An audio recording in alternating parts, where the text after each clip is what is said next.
You guys were the start, and hopefully we're going to finish it. And we're going to continue that relationship. Inside your bag, what I wanted to kind of do briefly is just tell you these bags are actually, we deliver 300 bags to UMC and 300 bags to Sunrise Hospital every month. And what we do is we actually, instead of filling it up with goodies about us, we actually fill it up with crayons and things for kids to do in the emergency room. So a lot of times when your siblings in the emergency room, a child doesn't know what to do, doesn't have anything to do. So they have these little baggies that they can actually color and do whatever they want. And there's all different kind of things that are in here. But for you all, we kind of knew your time was very short, sweet, so we wanted to make sure you guys left with some information. This page actually tells you all the events that we have up and coming. We do have our 10th year anniversary celebration happening on October 25th. Everybody received an invitation. We wanted to make sure that everybody knows it's a celebration time. It's a time for us all to get together to celebrate what we've accomplished in the 10 years. So we're pretty excited about that. We also have our online newsletter. We made a color copy. Ooh, it's all pretty. Then we also told you some volunteer opportunities that we do have available here at the house. This house would not run, our Let's Do Lunch program would not run without our volunteers. Volunteer driven, that program, none of us step in unless somebody doesn't show up, then you don't want me making your sandwich because I'm not very good. This is going to be actually some brief history, how the Ronald McDonald House got started, not only here, but as an organization. It started in 1973 in Philadelphia.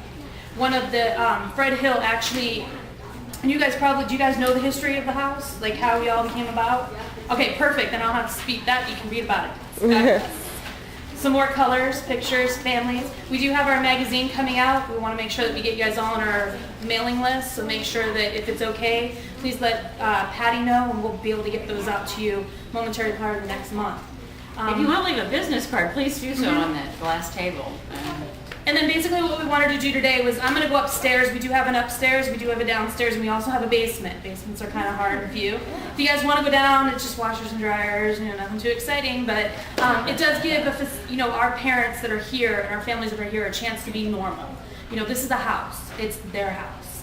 You can also go in the back. There's a kitchen in the back, full size, awesome kitchen. I'll go Families back can come. with that group. Yeah, so Janet will be back there. Marvella's going to stay down here, and I'm going to go upstairs. If you guys have any questions, we know time is limited. Please roam around. Yes, ma'am.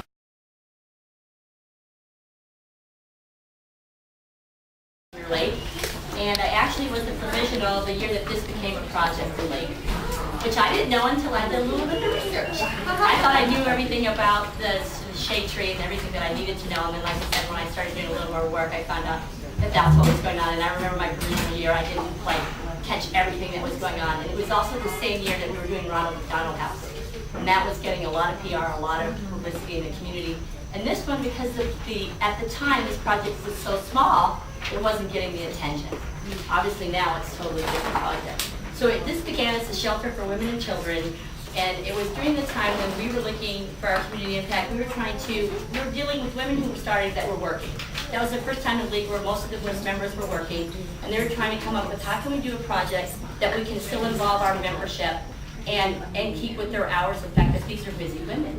So we looked at the fact that we needed to start forming partnerships. And this was one of our first partnerships. This was with Jubilee Ministries that was housing 80 women across the street in a building that looks much nicer now than it did when they were there in that building. And they were needing services for the day. So we took this on as a day shelter project. We weren't looking to house women at night or to handle any of that. And we did it. We had 3 members that were on this committee that worked with Jubilee Ministries to put this together. Junior League gave them a budget of $2,000, and this shelter started with a $9,000 annual budget.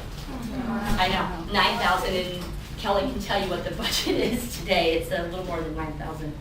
So we started with that, and we were involved. Our partnership in the beginning was Jubilee Ministries and then some money from Catholic Charities. They provided a part-time staff member to help with this when it first began.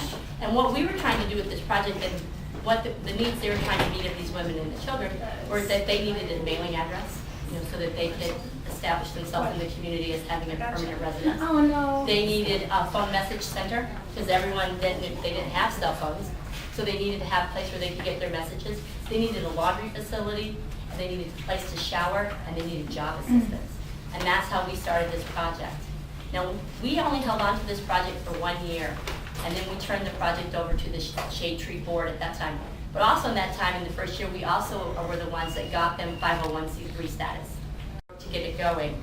And she asked to tell you a few things of like some personal things of how I've been involved with the Shade Tree. I used to work here at the Shade Tree. I worked here for a little over 2 years, 2.5. I ran the Children's Center here as a Children's Center coordinator. And as I was working, I was telling my youngest daughter, oh yeah, we had the Girl Scouts in today. And she said, I used to do that. And I'm like, what? I didn't know that my own daughter, as a Girl Scout, used to come across the street to the facility when it was across the street and would donate with the children, come in as a Girl Scout and do crafts with the kids in the Children's Center. So I was like, I found that out while I was working here. My husband, while I was in League, we actually, before this facility opened, we had a sustainer meeting here right before the building opened, and so we got to do the tour and see everything that was going on here. And at the time, the governor and his wife, Kenny Gwen, spent the night here overnight. And this land was purchased. My husband was the commercial realtor on it, and he donated all of his commission straight back to the shelter, so that, you know, as the first donor of the facility. And then when I was working here, my oldest daughter is an artist. So, and I was running the art program in the Children's Center and parenting programs as well, and I made it a point to bring her in and have her do art with the kids. And art has become a big part of what's going on in the Children's Center. And it's because it's a great way for the kids to express themselves. And it's, you know, it's non-threatening, it's fun, and you can really get everybody involved. And so that's my involvement with the Shade Tree. And we're gonna let Kelly take over to give you all the information on what's going on now. And I'm ready to work. Thank you so much, You're welcome. Debbie.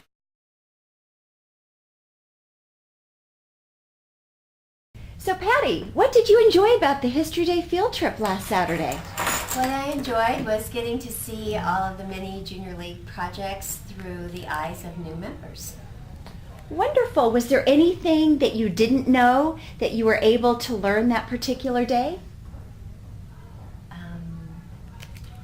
Yeah, a few things that Denny said about help I was not aware of, yes, but I think the rest of the things I pretty much knew. Was there something new that you didn't know, or some place that you went that you'd never been before? Actually, yes, Britta. I went to the Ronald McDonald House. I never knew where it was. I've never been there, and it was wonderful to have seen where it was at.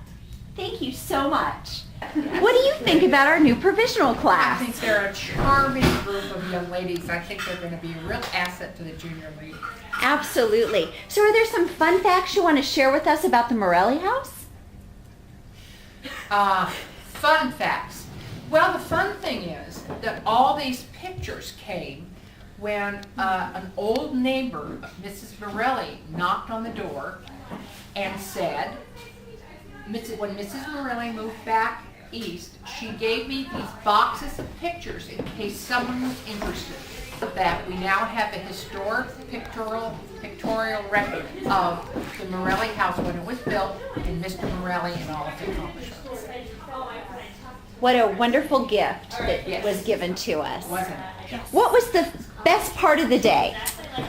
You know, for me, going and seeing some of the different projects that Junior League started in the community, I think even as a member who's been in League for, this is my 4th year, I didn't realize all of the huge community impacts that we've had. So for me, that was probably my greatest takeaway and also the best part of it, because I really finally got what the mission was, or what the mission is of Junior League of Las Vegas.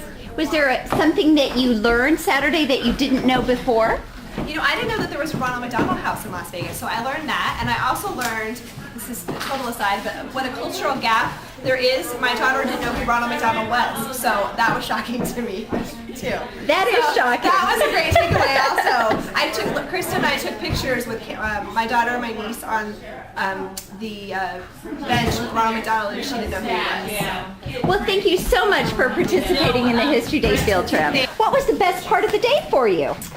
Well, it was getting to have the opportunity to go around to the various charities that we have participated in that I had never been to, and to learn more about Junior League history of Las Vegas, how we touched the lives of many places that we haven't in the recent years, but just learning the history of Las Vegas. It's fabulous. And the double-decker mascot chocolates. Thank you, Krista. Or croutons, I didn't want